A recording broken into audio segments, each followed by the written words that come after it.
Hello tout le monde, c'est Atreid, votre conseiller en investissement financier certifié en France et on va parler de dominance du Bitcoin aujourd'hui. C'est une vidéo qui est hyper importante parce que tu vas voir qu'on va déconstruire quelques mythes par rapport à la dominance qui circule énormément sur les réseaux sociaux. Le premier mythe auquel je souhaite m'attaquer, c'est un mythe selon lequel on ne peut pas avoir de dominance du Bitcoin qui chute tant qu'on n'a pas deux éléments. Ces deux éléments, c'est quoi? C'est un, des taux directeurs des banques centrales qui sont extrêmement bas, et deuxième condition, c'est une Fed, donc la banque centrale américaine, qui n'est pas en ce qu'on appelle en quantitative easing, c'est-à-dire une Fed qui achète des actifs partout pour soutenir les marchés, ce qui injecte de la liquidité sur le marché. On est ici sur le graphe de la dominance. La courbe ici, c'est la dominance du Bitcoin en weekly et tu as deux courbes. La première, c'est la verte qui décrit si la Fed, donc la Banque centrale américaine, est ce qu'on appelle en quantitative easing, c'est-à-dire elle achète des actifs, principalement des bons du trésor, mais également d'autres types d'actifs qu'elle peut librement acheter.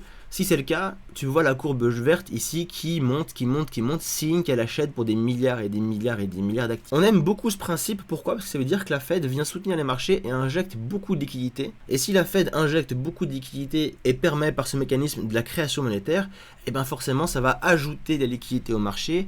Et donc, beaucoup d'argent va se déverser dans les marchés à risque, notamment marché actions et crypto. Donc, en gros, quand elle monte, c'est bien. Quand elle baisse, c'est censé ne pas être bien parce que du coup, il y a une pression baissière de par la Fed, il y a un retrait de liquidité des marchés par la Fed, et ça, on n'aime pas et on appelle ça des périodes de QT, du quantitative tightening. La ligne violette, quant à elle, est la courbe des taux d'intérêt aux États-Unis. Donc quand elle monte, c'est-à-dire que les taux d'intérêt montent, quand elle descend, c'est-à-dire qu'ils descendent. Et forcément, on n'aime pas quand ils montent. Pourquoi? Parce que on rappelle un principe très simple, les taux directeurs de la Fed sont les taux d'intérêt auxquels les banques peuvent emprunter de l'argent à la Fed. Donc plus ils sont hauts, moins les banques vont emprunter de l'argent, moins les banques vont pouvoir prêter à leurs clients et donc la création monétaire via la dette va énormément baisser. A l'inverse, quand les taux baissent, les banques peuvent réemprunter beaucoup plus simplement et peuvent à leur tour prêter beaucoup plus simplement de l'argent à leurs clients. Et donc la création monétaire vient s'ajouter dans le marché.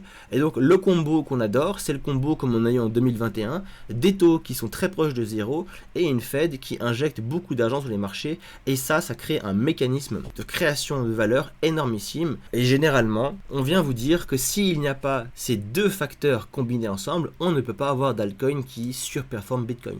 Or, la réalité, elle est tout autre. On a pu voir à différentes étapes de l'histoire que même quand on avait ces deux éléments qui étaient contre nous, la Bitcoin dominance a chuté drastiquement. On a eu ce phénomène surtout entre 2017 et 2019 où tu peux voir que chaque fois qu'on avait ce rectangle vert, ici, ici, ici, ici, et même plus tard en 2022 et même très récemment en fin 2024, on avait une Fed qui n'était pas en période de QE, tu peux voir, on était flat, voire même on descendait, on était en QT, avec des taux qui montaient. Donc on avait une macroéconomie qui était censée être bearish, du moins par rapport à la création de liquidités, et donc avec une dominance qui n'aurait pas dû baisser si ces principes étaient des principes auxquels on ne pouvait pas déroger. Or, tu vois que la réalité est tout autre. On a quand même eu en 2017, lors du bull run, on a eu une magnifique alt season qui a provoqué une baisse de la dominance de moins 35% la première phase, de moins 35% une deuxième fois lors de la deuxième phase, et lors de la troisième phase, on a encore eu moins 47% sur la dominance. Tout ça sur une période qui allait de février 2017 à mars 2018. Donc on a eu sur un an et un mois une baisse générale de la dominance de 62% alors qu'on était en QT avec des taux qui montaient. On a également eu des mouvements correctifs sur la dominance du Bitcoin et tu verras pourquoi c'est hyper important. Encore une fois juste ici d'à peu près moins 20%, une autre fois juste ici alors que les taux devenaient super hauts déjà à moins 17%, encore une fois ici alors qu'on était au plus haut des taux et que la Fed accélérait largement sa période de QT, tu peux voir que l'angle ici n'est pas du tout le même qu'il y avait ici, on avait accéléré vraiment la vente des actifs, on a encore eu une correction de moins 11%. Plus récemment, quand on arrivait vers la fin du bear market de 2022, on a encore eu une fois une période de correction au niveau de la dominance qui quand même allait chercher des plus bas au niveau quasiment de moins 20%, alors qu'on avait vraiment un QT qui était très profond et avec des taux qui montaient. Ici, on n'était pas très boule, je vous le rappelle. Et pourtant, on a quand même eu des mouvements correctifs sans prendre en compte ceux qui avaient lieu ici. Celui-là, je ne le prends pas parce que forcément, c'est 2021, injection massive de liquidité, taux à zéro, donc forcément, ça a provoqué une montée des actifs à risque. C'est pas le but de la vidéo. Le but de la vidéo, je vous le rappelle, c'est de mettre en lumière des périodes de temps répétées durant lesquelles, malgré qu'on ait un QT et malgré qu'on ait des taux hauts, eh bien, la dominance a eu des corrections plus ou moins sévères. La dernière correction qu'on a eue, c'était en novembre dernier avec une correction qui a fait à peu près un moins 10, moins 11% sur les marchés. Donc du coup, on peut quand même avoir des taux qui sont hauts, on peut avoir du QT qui est en place avec des mini alt season qui prennent place. Et rappelez-vous le mouvement de novembre-décembre. 2024. C'est pas très loin, hein, c'est à peine il y a 6 mois. On a eu à peine une correction d'environ 10% sur la dominance du Bitcoin avec des altcoins qui ont fait des 100, 150%, 200%. Donc on n'a pas besoin d'avoir ça pour avoir des altcoins qui performent. On a juste besoin d'avoir une correction et cette correction arrive très souvent. Ce qui est assez intéressant également si on regarde la dominance, c'est que ce n'est pas un actif financier à part entière, mais quand tu regardes la chart se comporte comme un actif financier à part entière. Qu'est-ce que j'entends par là? J'entends par là qu'on respecte clairement les structures de marché qui viennent régir les actifs financiers et notamment Bitcoin. On a eu une tendance baissière qui était ici où on est venu simplement retracer la baisse avant de faire des plus bas et de consolider. Si on prend le premier exemple ici au niveau de 2017, on est venu chuter, on a fait un rebond dans cette grosse zone d'imbalance sans pour autant dépasser le breaker juste ici, on a opéré un nouveau plus bas.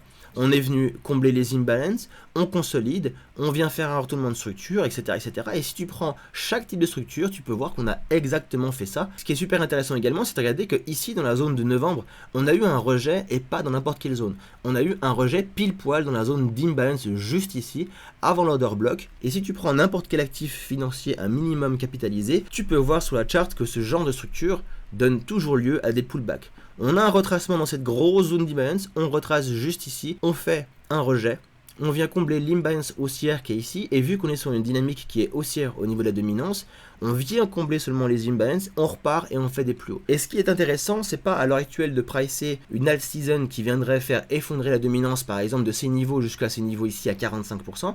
Ce qui est intéressant pour nous qui sommes sur les altcoins, c'est de se dire à quel moment est-ce qu'on a le plus de probabilité d'avoir un rejet de la dominance, encore une fois, pour au moins faire un mouvement correctif qui va faire surperformer nos alts durant quelques semaines. Et si on considère cette charte-là comme un actif à part entière, il y a une zone qui est assez propice à appeler un rejet, c'est la zone dans laquelle on est maintenant. La zone dans laquelle on a fait des rejets au niveau de la trendline, la zone dans laquelle on vient combler une nouvelle imbalance qui devrait opérer un rejet baissier pour venir corriger dans cette zone d'imbalance weekly avant possiblement de continuer sa dynamique haussière. On verra ensuite par la suite si justement une fois qu'on vient combler cette imbalance, si on remonte, si on a affaire ici à une structure de retournement et qu'on aille plus bas. Pourquoi pas faire un scénario du style juillet, mi-août, on vient être très performant sur les alts, septembre on recorrige et on remonte, et enfin octobre-novembre, dernière phase du cycle, phase d'euphorie, on vient vraiment casser la dominance, opérer ce mouvement de vraie alt season pour ensuite poser un bottom au niveau de la dominance et repartir en bear market avec une dominance du Bitcoin qui va remonter,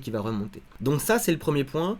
Tout ce qu'on veut nous, c'est au moins avoir une correction qui est au moins aussi forte que celle qu'on a eue en novembre et qui a donné lieu à du 100% sur nos alts. Avec le market cap actuel des cryptos et du Bitcoin, une correction de moins 10% sur la dominance ferait que les altcoins performent en moyenne de 100 à 120%. Et si on vient opérer cette correction juste ici, dans cette zone d'imbalance, on peut voir qu'on est clairement sur ces moins 10% de correction qui devrait amener du 100%, 110, 120, 150% et peut-être même plus sur les meilleurs alts. Deuxième élément qui pour moi s'apparente plus à de la légende urbaine qu'à un fait concret, c'est qu'on ne peut pas avoir des altcoins qui performent si la dominance du Bitcoin monte. Mais un point qui est essentiel à comprendre, c'est que les altcoins vont monter tant que la liquidité rentre sur le marché.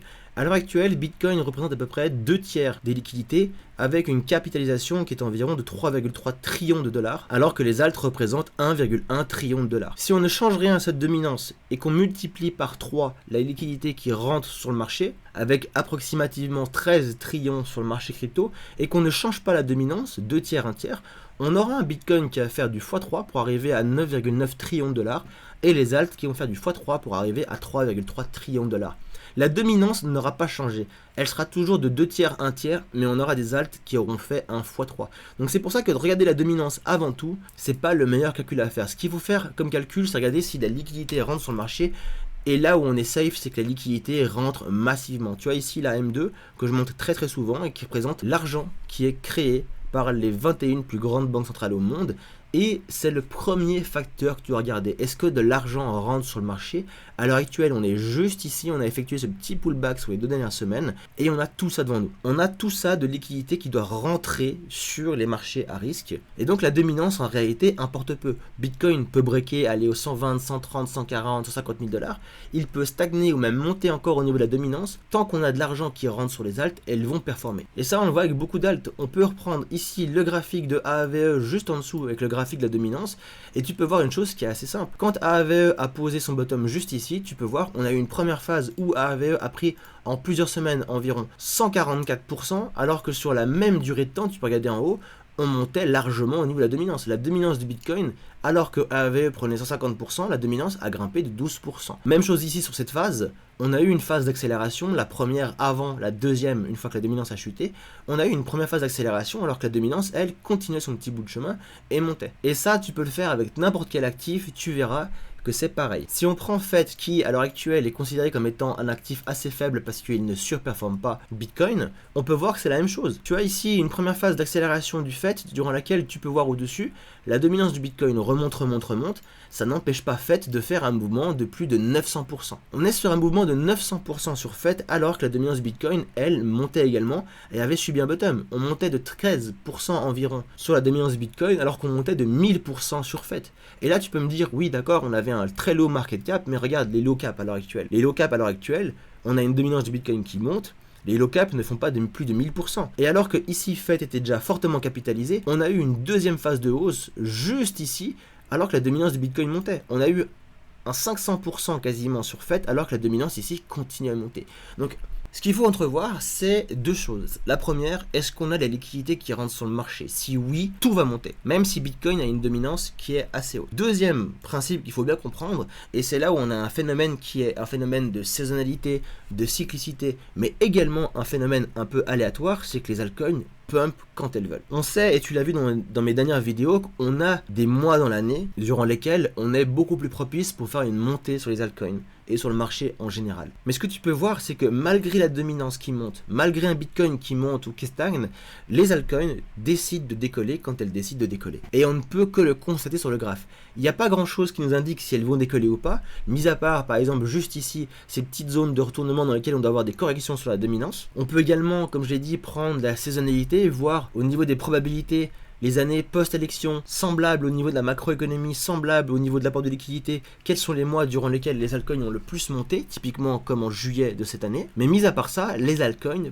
pump quand elles veulent. Donc essayez de tirer des conclusions du style il faut être en QE, il faut absolument avoir des taux de la Fed qui sont à zéro, on l'a vu, c'est faux. Il faut absolument avoir une dominance qui baisse, on l'a vu, c'est faux aussi. Ce qu'il faut, c'est de la liquidité avant tout, à une saisonnalité qui est propice à une montée des altcoins, et c'est exactement ce qu'on a devant nous pour cet été. Donc c'est pas maintenant qu'il faut commencer à flipper parce que la dominance monte, c'est pas maintenant qu'il faut commencer à flipper alors qu'on a eu justement tous les éléments qui puaient au niveau de la macroéconomie qui sont fortement calmés, c'est maintenant qu'il faut être bullish. C'est maintenant qu'il faut être bull, là où tout le monde commence à sortir du marché, tout le monde commence à avoir peur, tout le monde appelle à un retracement beaucoup plus profond des altcoins, c'est maintenant qu'il faut jouer un très fort rebond pour aller gratter les 100, 150%, 200% sur vos alts favorites. Alors moi je m'arrête là, j'espère que la vidéo t'aura plu. Si c'est le cas, n'hésite pas à lâcher un petit like, tu t'abonnes à la chaîne parce que des vidéos comme ça, j'en sors 3 fois par semaine et tu verras qu'elles vont vraiment t'aider pour prendre des meilleures décisions pour tes investissements. C'est à trade, bonne journée, bye bye.